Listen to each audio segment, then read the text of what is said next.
Planet X is a very controversial subject, but when we study it, we find that it may hold answers to some of life's most perplexing questions. Everything from evolution to how we came about as a species, to current Earth changes and what might lie ahead for us in the future. My name is Robert Sepper, and this video is my attempt to explain some of these mysteries. To understand everything thoroughly, we must start from our past.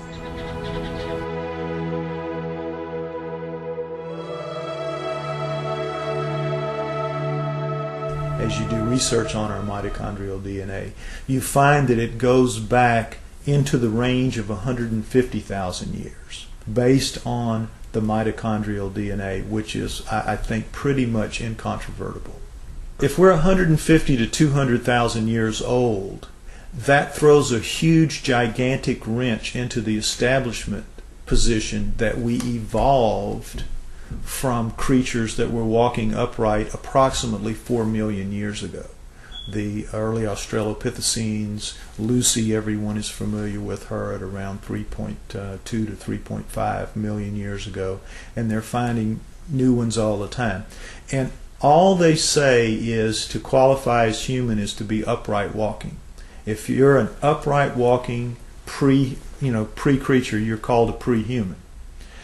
And even though all of those creatures, right through Neanderthal, from Lucy at 4 million years ago, right through the Homo habilis, Homo erectus, Neanderthal to Cro-Magnon, right up to Cro-Magnon, all of those creatures don't look anything like human beings as we are today. They are as different from us as primates. In fact, they look like primates. They look like upright walking primates. Up through Neanderthal, back to Lucy, and whatever's going to come before her. What could make something change so radically, literally overnight, in anthropological terms, and be anything remotely associated with Darwinism?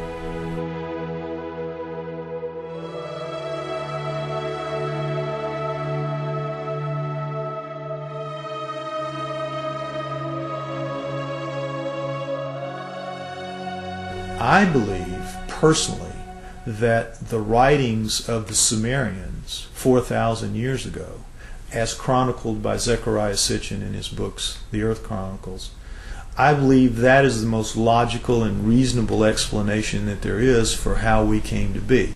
20 some odd years ago, Zecharia Sitchin wrote The 12th Planet. In The 12th Planet, he describes ancient writings and texts by the Sumerians depicting a 3,600-year orbit of Nibiru. But the Sumerians are rarely spoken about in history books. Who were the Sumerians? And what could an ancient civilization possibly know about how we came to be?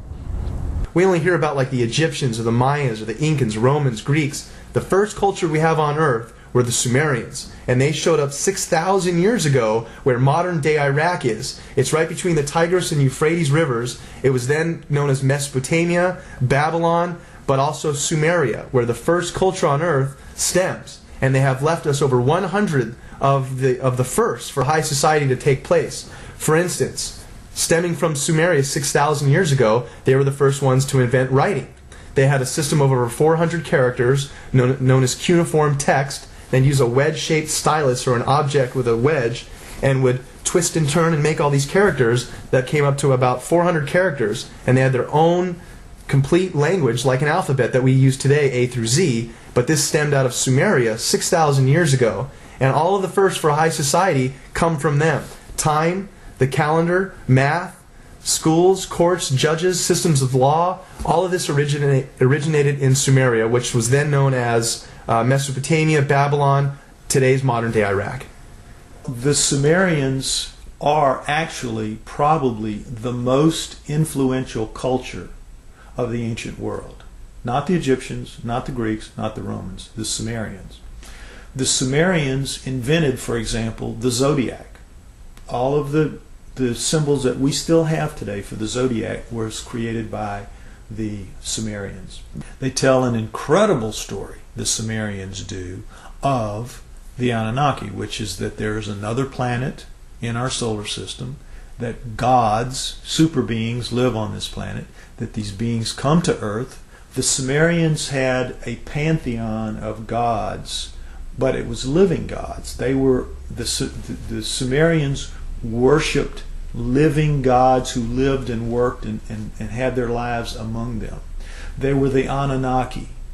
Among those Anunnaki, there were 12 leaders, 12 super gods, the bosses, the boss of bosses.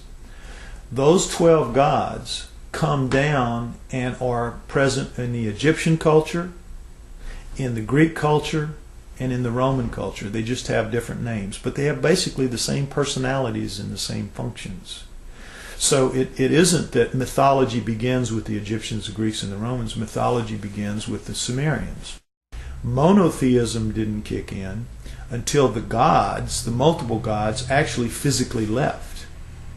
When we look at all the stories in the Bible about how God is a feared God, and if you do what God tells you, you are given the reprisal of going to heaven, or if you do wrong, you go to hell, and it's very black and white. But the Sumerians give us a lot more context into that line of thinking and how it came about in their image and after their likeness. The Anunnaki, quoted to the Sumerians, as saying, "We have created you in our image and after our likeness, and we were their slaves," basically, to do as they bid it. Mine the gold, do their daily chores. We were basically their slaves. The leader said, "We'll make you a slave. We'll make you a servant." And that's the reason, the impetus, according again to the Sumerian writings, for the creation of human beings. The story of Noah is a classic that comes right out of the Sumerian texts. The word Eden, the Anunnaki called the land where they lived the Eden. The Adam, they called the worker slave that they created the Adamu, plural. Could the Anunnaki have genetically engineered humans? It sounds incredible until we consider that we ourselves genetically engineer the fruit and vegetables we eat every day. From tomatoes to apples and oranges to cloning Dolly the sheep. If we can genetically manipulate DNA, then who's to say that we weren't created or our DNA wasn't tampered with by another race of beings in the past? Now the question is, were we? Did they? And if we were, there must be some empirical evidence, some clues left behind, besides writing in a text that points to this.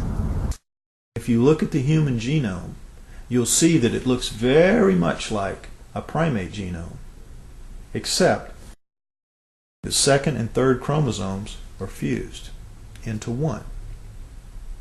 So, what does that solve?